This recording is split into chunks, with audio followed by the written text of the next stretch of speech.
2,000 years later. Hello mga idol, welcome back to my channel, at kung bago ka pa lang dito ikaw ay aking inaanyayahan na mag-subscribe at pakiclick mo na rin ang bell icon para lagi kang updated at nauuna sa mga videong ina-upload ko. Balikan naman natin ang mga bagong update sa number 1 na teleserye ang FPJ Batang Quiapo.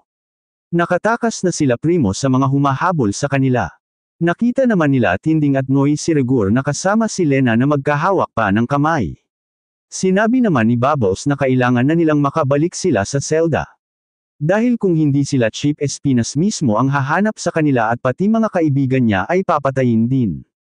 Samantalang pinalayas ni Ramon ang pamilya ni Makang at bumalik na ito sa Quiapo, pero sila Tanggol at Bubbles ay hindi pa nakakabalik ng selda. Nagkulong naman ng kwarto si Makang at umiiyak ito doon, niya naalala si Tanggol, at nagsisi siya sa ginawa niyang pagtalikod kay Tanggol.